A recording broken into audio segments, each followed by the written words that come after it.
Hello. Hello? Yeah. What? What happened? No, no. I went to take the call on my laptop instead. Okay, now? Yeah, it sounds okay, Okay. but muffled lah. I don't know what you're using now. I'm using the Creative Orvana Trio, I Hmm. think. Hmm. Yeah, that wired one which my wife has taken over. Oh, Hmm. It's a bit muffled lah, but it is what it is lah. It is the little microphone on the wire. That's yeah, but it's definitely more secure than wireless. yeah, at least you won't drop out. Yeah, nowadays you got to be careful about using wireless microphones because or headphones even because your phone or whatever device you're using is probably going full tilt um, due to the Trace Together app. So I found that my wireless stuff tends to drop out sometimes when I go into target rich environment. So the Bluetooth's all wonky now because of that. That's my Really? experience. Yeah, I didn't realize that the app still takes up so much juice. it Of does. The interrupts, it's not just the app, I suppose. When you enter a gantry, mm, there's all reading going on and there's a lot of information being exchanged. So it may overwhelm the Bluetooth of your phone and then you might lose um, connection to your headphones. So that happens to me sometimes. Less so now, but there was a period of time I just kept getting dropouts on my headphones. So I try not to take calls on my wireless headphones if I can help it. okay. Or on the road lah, when I'm walking around. Or I Yeah. find a secure place and then move to the corner. But yeah, what have you Hmm. been doing? Teaching ah? No, not much teaching. I've got a lot of I don't know. This self-employed person grant, so that the NEC has put out. So I'm trying to do something with Sean. Uh, Oh. write a short kind of film, adapt it from a previous grant application that we didn't get, Mm, and then mm. two other working with two other groups, more like supporting artists and stuff like that. So putting in some ideas. Hey, you're Uh, you're flipping. Are you playing with a wire or is there a no, fan I'm not blowing? doing anything. I'm just standing here and talking. But is there a fan blowing at you? Not in the, Got not nearby. a lot of flipping, flip, flipping. See, I'm not. I'm not prepping. I can hear the flipping again. Uh, really? Yeah, there's like some interference, thudding sound. Can't be me, cause I'm totally still. I even turned off the fan in my room. It's a bit warm because of that, but like, I don't, I don't think it's me. No lah, it can't be you lah. Yeah, please lah. I'm so, I'm so locked down in. If I could connect my phone, if I could call you over a wired connection, I would. Yeah. But yeah, no, it can't be me. It's there's some flipping in your side, flipping Still. a little bit, yeah. Ah, it Mm. just might be the cable itself. Yeah, now that headphone has a Mm, noisy cable, and the minute you touch it, it will transmit the sound. So I actually stopped using it because of that. I gave it to my wife. She's requisitioned it anyway. Not that I gave it to her for her own purposes, but I have found that cable noisy, and it's not just for talking purposes. When yeah. I am listening to something and I'm walking, it will just go boop, boop, boop, and it will transmit the sound into the earphones, and Mm. it drives me bananas. So yeah, it's the cable. It's very likely a cable. But I have changed the cable on this. I bought another cable because the cable died. Yeah, but it's that designer. They Mm. haven't fixed that problem. So the flip thing is if you're buying back the same type of cable, right? Mm. It will do the same thing.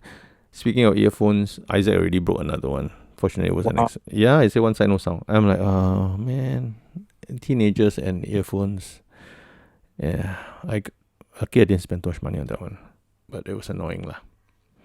That means he dropped it lah. No, not drop. It's a wired. It was one of the Kos, the KOSS earphones that I bought.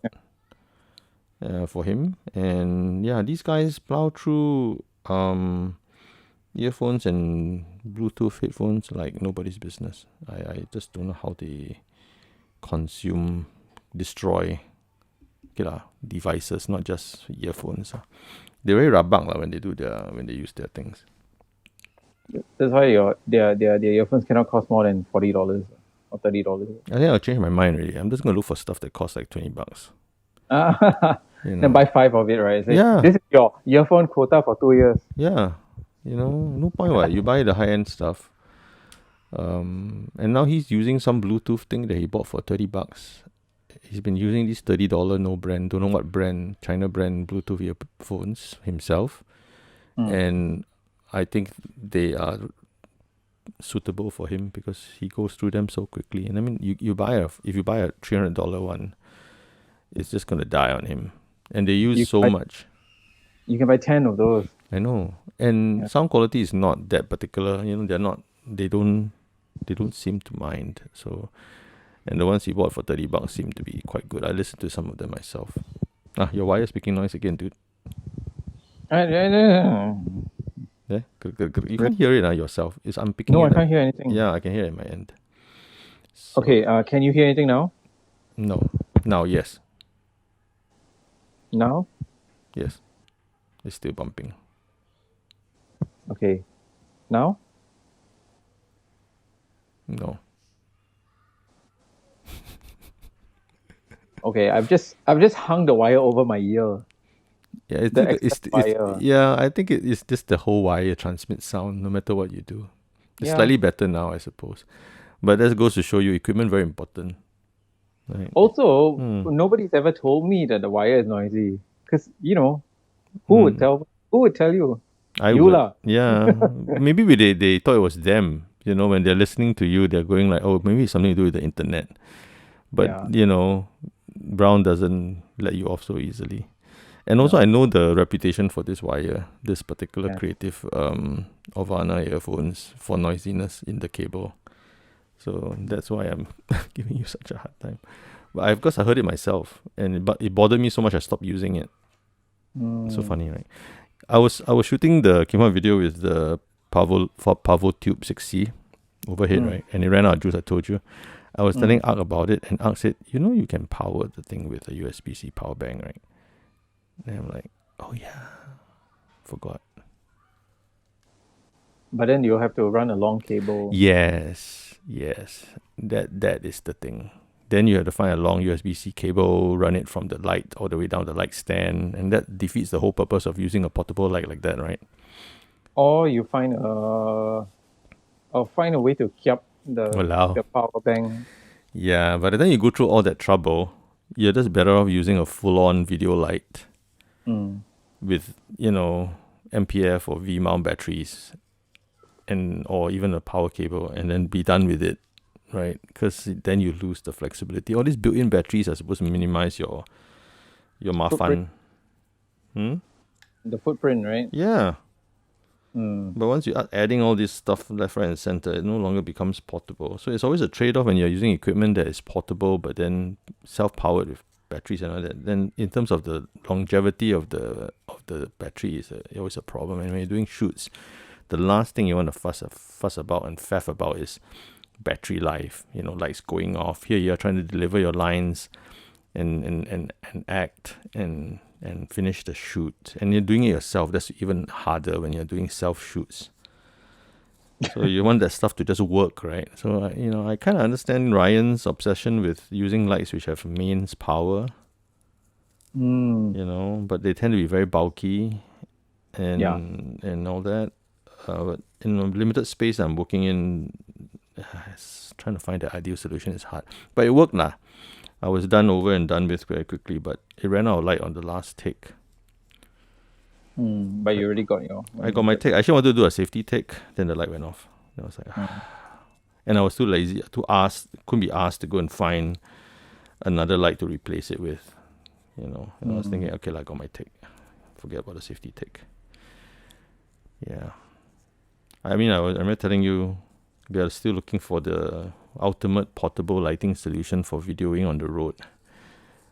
Yeah. We haven't done anything on the road for a long time, and don't know when we're gonna travel again. So there's no urgency lah. But I'm always curious, lah, as you know, to see what's available outside.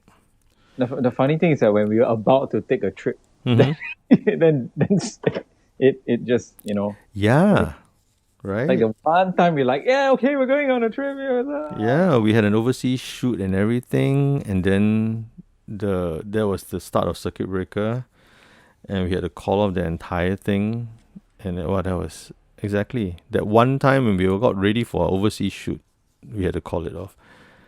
I mean, really, like in a way, it was kind of good that we didn't go lah, but we were still angsting about 1 week before what to carry, what to pack, because it was just two of us on that shoot.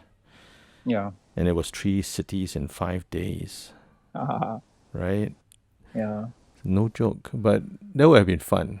I think we should still plan for something, but now we are wiser, I suppose. We know what to bring already, or we have more gear available at hand. I mean, back then we were already quite ready to shoot. We had most of the things we needed, but now even in the space of a year, there's new gear coming out that's making it easier to just be portable, I think. Yeah, I mean, you probably wouldn't bring the GH5. You probably bring the Sony. Yeah, the Sony A7 probably, the Mark III, the Yeah. A7S Mark III, yes. Maybe even the Fuji, but the Fuji you can't shoot long periods. The X100. It will overheat. Yeah. So yeah, it's still the Sony, very likely, if you want a proper camera for video. But yeah, I mean, camera is the least of your problems normally. It's the rest of the supporting equipment that video requires. That is the headache. That's why I enjoy watching those guys in vans. The adventure guy who goes out travels in a van with his whole damn family. Yeah. And you can see that he's pared down, and he's doing this for a living. He's shooting video for clients on the road, adventure-related businesses, and he's doing professional work. It's not all shot on iPhone or whatever. It's shot on proper cameras and lenses. And because he has to climb mountains and rappel down waterfalls with his gear, you can see that he has pared it all down, and he still runs a vlog on a frequent basis. So I admire people like that. They're making do with very little, and they've kind of pared it down to what works for them. Of course, yeah, if you're in a studio, it's a different setup, right? But that whole on the go thing, he's really sorted it out lah. I like just watching what he does with what he has. Yeah, lighting himself in a little van, with a 20mm 1.8 Sony G lens, not GM G only. The old one. The older one, yeah. And then he because he's very close, he says, I'm literally sitting in front of my camera. His hand can touch the camera. So he wants to capture the van and himself. So he has to use a 20mm. Right. Yeah. Even the 24 was not wide enough. Yeah. Yeah, and he's lighting himself sitting in the van, and then he had to close the windows, cover the window with a black thing to keep the light out, so that he can light himself with a small little light that he uses with a soft box that he kind of jerry-rigged. It looks good. I mean, it goes to show you. And I always get impressed by people who make content with very little. I mean, iPhone is one of them lah. And we do that ourselves. But just to see the quality of work that's being created with what minimal gear they use is always very impressive. Like this van guy lah. Levi Allen is his name, in case our listeners want to go and check out his YouTube. But yeah, adventure videographers have their own, adventure vloggers, vloggers have their own challenges. Something that appeals to us too, because we also want to carry less. So every time you look at how they pack, It's true, but I think we are also very spoiled because, I mean, the whole ethos of our kind of travel is not. I don't think the word adventure is in it. No, no lah, but the principles are the same. If you just take the ideas that they use for their setup. And even though we are not climbing mountains, but we also, for me, sometimes when I'm overseas engagements and I'm shooting tech events, you want to be able to deploy quickly and, shoot quickly and get in and out. And you don't want to compromise lighting, you don't compromise sound. So Speed important. speed, speed. I saw that time I showed you the DSLR shooter, his rigging, his new rigging. And it's all about being able to snap things in and snap things off with NATO rails. And I thought that was a good build to be able to, modularly change things on his rig as and when he needs it. I think that's something that's worth looking into, which is what I've been doing also with my teleprompter rig that I sent you the other day. That I've been using quite extensively, right? It's pretty cute lah. Oh yeah, I didn't tell you. I decided to get it as well. Yeah. Oh, the PT-15. Yeah. The Ulanzi Yeah. teleprompter. You bought it already or what? Yeah. Oh. Damn you. I'm chief poisoner. No, but it works, what, right? Yeah. Because I'm going to be filming some stuff on my PhD final video and stuff, and then definitely need a prompter. Right. And You're cutting off. do everything myself. So, oh, really? Cutting That's so off weird. a bit, yeah. That's internet related, I think, this one. But yeah. Yeah. So you bought the PT-15 already from ARC, from TK? No, I just bought it online. It's good. Yeah. What are you gonna hook up to it behind though? I mean, there's an iPhone option, but you're gonna hook up your Fuji XH1. Yeah, I can. Yeah, probably my XH1. That means you need to get the ring, the filter ring correct, lor. You're gonna slap it on the lens, right? Yeah, so they have 77, right? Yeah. I think so. Yeah. You probably need to support it, lah. You gotta find a magic arm to hold it up a little bit. I'm a bit worried about resting all that weight on the lens because you're parking the teleprompter. You're basically screwing on the teleprompter onto the light on the lens mount on the lens itself. So all that weight is being borne by the lens and the body of the camera where the lens connects. Yeah. So it's different from my setup because I use a very light X100V camera and then I use a magic arm to hold it up against the hole of the teleprompter. But when I use the Sony, I get very nervous. So I mounted the teleprompter onto the lens, screwing it on. But I still use an arm to hold the teleprompter up a bit more to give it more support. Because you're resting a phone and all that onto the thing as well for the text. Yeah. So you got to look at that. You got to make sure that, depending on what lens. Yeah. Mm-hmm. Yes. Yeah, you don't want the damage. Yeah, and I don't really have any small cam. Oh, maybe just maybe the X70. Haha. Cannot lah. No, you want proper video, at least the XH1. The X70 video, the Fuji X70 video cannot make it. I tried it already. Yeah, it's not good. I mean, the other option is just an iPhone. Shoot with the iPhone. Can also. Depends on your needs lah. What I don't like about this teleprompter only is that I find the plasticky bits a bit flimsy, especially the spring parts where you're supposed to put the phone. Oh. Those don't inspire my confidence. I don't like those. I still like my little prompter which I jerry-rigged with proper small rig parts. But this one, a bit plasticky. So like so I had to find the smallest phone to use as the reader, teleprompter reader. Because my my 12 Pro Max was too big. I really stretched the spring when I put that in. I had to take out the cover. Yeah, but teleprompters are handy lah. I think nowadays, more and more people are using mini teleprompters. It used to be the thing for big broadcast companies to use, but now it's like available to the common man. And people are doing so many presentations now online. And the price point is crazy. Yeah, $50, $60 gets you something decent to use.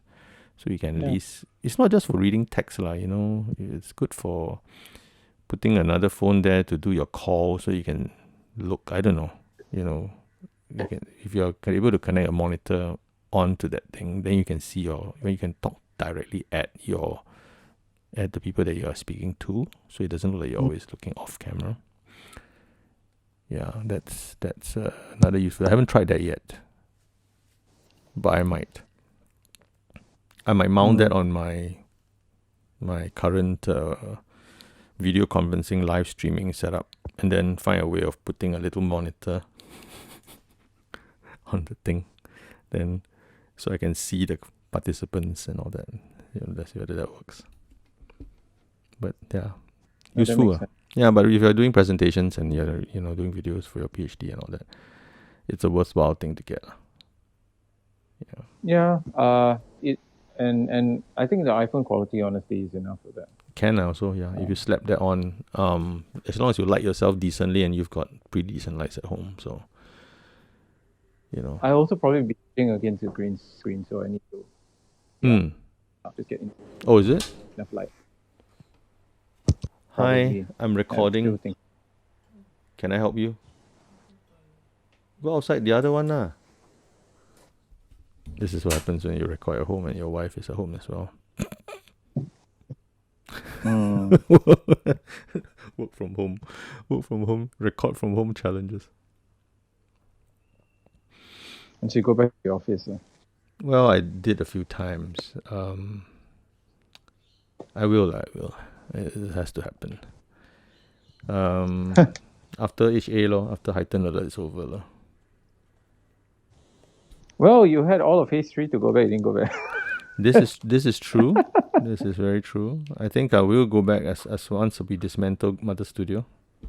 We need that to move back to the office. Yeah. Mm-hmm. But yeah, that's true. We will. It's a matter of time. But yeah, I like my new setup. My teleprompter / Fuji X100 setup. The colors are lovely also when you finish shooting it. Yeah. So portable. Yeah. I'm going to try with the Sony A7 and S3 next. The portability is really something you can't get it with the A7 S3 because your lenses are a bit big, larger. Yes. This one is like I just lift up with one hand, my whole tripod, and it holds the teleprompter, the X100S, X100V, and the little monitor I use facing me to see what I'm looking at, and the little mic on top. It's all there. It's very portable. Amazing. Yeah, actually I can put the whole thing in fact I think I can mount the entire thing on the slider and then I get a slider shot as well. It's quite funny. But A7S3 with the big lens is a bit heavier. It worked too but it's gonna be heavier. Yeah, it's a different way of mounting it. But I'm going to try both and see how it pans out. I mean, eventually we're going to use the A7S3 actually for more things. So, since we have the whole family of lenses now. But size, the bigger the thing, the more complicated like your workflow becomes. And now, I mean, while I am not a minimalist in that regard, as far as gear is concerned, but I do feel that I want to see where I can build something more and more compact and less fussy. Right. So my goal continues.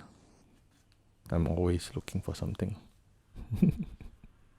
So my house like a Sim Lim square like that. You can start a gear rental. Yeah, right. That's how it might actually end up being. But you know me, I don't even like to sell stuff, let alone rent stuff. That's why when you say you sold your G3 and the lens, I was like, oh my God, it happened. It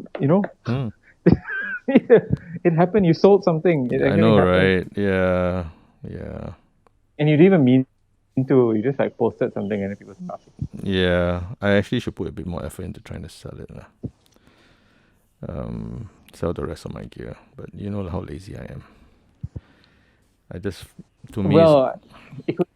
It could be like just post something like, by the way, I have a few things to sell. If you're interested, so here's the list. If you're interested, tell me what you want. Then I'll take a picture of that one and send to you. Because otherwise I won't be bothered to take every single picture. Yeah, that makes sense. I know that the whole exercise of selling on carousel needs to be like you need to take pictures and all that, and I hate doing that. Maybe I just say this is Yeah. the stuff I have. If you're interested, I'll send Yeah. you a picture with my iPhone. Yeah, and you can tell them, rest assured everything is in really good condition. Yeah, my things always are pristine almost. Your internet is flicking out, man. I'm telling you right now. There's something wrong with your connection. Really, yeah. I hear you go in and out, you know. It's you. It's not me. No, but I'm not hearing you. Yeah, it's you. As well. Is your connection? I don't know lah. I just changed my modem. You know, one of those free modems that you get, and it actually seems a bit flakier than the previous one. There you go. Yeah, you changed your internet recently, right? Not my plan. Everything remained the same. No, it's the device you're using. It's probably giving you problems. I tell you this, I hate changing routers. Once you do it, the amount of testing you have to do to ensure the Wi-Fi connection is clean, there's no dead spots, and I suspect you're using you're not talking to me on your laptop, right? On your MacBook, right? See? No, it's my phone. Your phone, your Wi-Fi is probably giving you problems because you're using the phone. My phone, I'm solid because I got my Google Mesh is very steady one. I set up my Google Wi-Fi long ago, and I've stress tested this sucker. And even though sometimes I hate Google, I refuse to touch the system because it's working. So when you change to a new router, right? Ethernet. You're on Ethernet, right? On my laptop, yes, but I'm talking to you on my phone now, and I use wireless devices all the time. So the coverage must be... I can move from room to room and not lose connection. There's no dead spots in my house. It's because of the Google Mesh. You're not using a mesh system, right? No, it's just I have an extender in the bedroom. Okay, see, that's the thing I told you before. Extenders always interfere, half your bandwidth, and they don't work very well. So I find the problem that I didn't have with the old modem was that it would switch from one network to the other seamlessly when I was like further in the house, especially in the kitchen, which is because my house has very thick concrete walls, right? Yeah, so old house, the signal was really shit in the kitchen. But the previous modem, I would get a full signal, especially since I put up the extender. Router, you mean the previous router? The previous router. Yeah, see, you're fading in and out again. Oh, it's this new router with the same extender.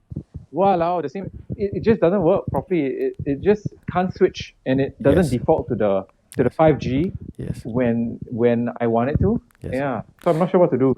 What you need to do is to chuck the existing system, throw away your extender, and get a mesh system. Either get a Google Wi-Fi, Google Nest is what they call it now, right? Or you get a Linksys VLOP system, which works perfectly. I use that in my mom's house, and a couple of other brands, but like mesh. Old house, all the old HDB flats, especially mine, yours, the concrete walls are a pain, and you need to use a mesh Wi-Fi system to get a consistent signal throughout the house, and the handoff between the points, control points that they give you is seamless. What you are using is a bit of a hack. You're using an extender. Okay, first of all, data would drop in terms of the handoff between your router and the extender, and secondly, you lose half your bandwidth when you use the extender. So whoever's using the extender in that part of the house will have only half the bandwidth. This is just the way it works. Whereas mesh works differently, and I just gave up on. I have a gaming spec router in my storeroom right now. You want, I can give it to you, because I no longer want to use regular routers, even how powerful it is, because our houses, especially the old HDB flats, really do need mesh. You need one point at each point of the house, each corner, overlapping each other, providing seamless Wi-Fi. It's so good that I can even, my Apple TV is streaming 4K video without wires. My Apple TV box. I actually could have gotten a Google Nest when I recontracted. I mean, just pay a bit more, but I didn't. I didn't think I needed it. But it was working fine. It was absolutely fine, really. Yeah. So now I'm like, this is shit. Maybe I should call them up and say, hey, this is shit. Can I change to a Google Nest? You can ask. Upgrade to Google Nest. Because Google Nest is pretty reliable. You don't have any LAN points in your house either, right? No, just the one LAN point, no? Yeah, that's No, the no other extra. issue lah. But yeah, even without LAN point, you just have one LAN point. Mesh is still going to be superior to anything you're using right now.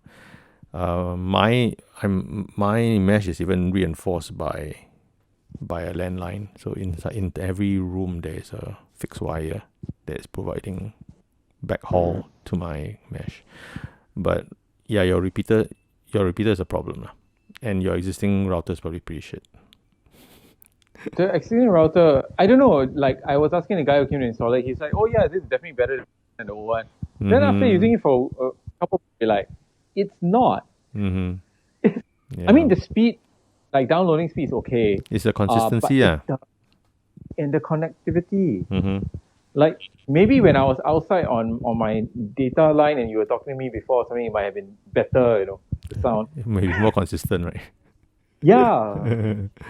Yeah, you got so angry. It is it is a but problem. thanks for that. Let me go and look into it. I'll help you look out for anybody who might be upgrading their mesh. Sometimes people upgrade. But yeah, it's a pain in the ass. Once you get the thing up and running, you don't want to change it anymore. I don't even want to move house just for that. My Wi-Fi working properly. But I've got 3-4 routers in the storeroom now. Something from the free one that you get all the way up to professional gaming level one. And I refuse to use it already because I've done it, I've tested it, it doesn't work. I got dead spots. And I use repeaters myself before. I've tried it as well. I even tried power line repeaters. And for old houses, power line repeaters don't work because our wiring is old and unreliable, the electrical wiring. So it doesn't provide proper internet transmission also via the power lines. So old flats have all these problems. And also the super thick walls and the Faraday cage effect that kills Wi-Fi signals. Yeah. So far, I've tried everything. My Google Wi-Fi is the most consistent. And the other one that's at my mom's house, the Linksys Vlog. Right. But yeah, we live and we learn. Yeah, no wonder your signal in and out. Yeah. And it's not just this call. I'm quite sure that you've had dropouts at home. Yeah. I was just, especially just the lack of signal, and then always having to what network is this on? Oh, I need to switch the network. It's like, why do I have to do this? It's like, for me, why am I going backwards? Yeah, that's right. Well, the other one that's given away free by M1, I don't know what's your provider, but StarHub gave Nokia mesh devices. They're not great, but they probably work okay too. But those are the entry level ones. Nokia My Republic, then you have to pay like additional maybe $14 a month for the Google Mesh. Knowing you'll probably be able to go online and find somebody selling Google Nest cheaply, or stack some coupons to get it cheaper. Yeah, but your house will definitely benefit. That's not a bad idea. Yeah, why go and bother? And then if you are lucky, you might be able to sell off your current router for $50 or something. Actually, nobody buys them. They're so free now. Everybody gets one when they recontract.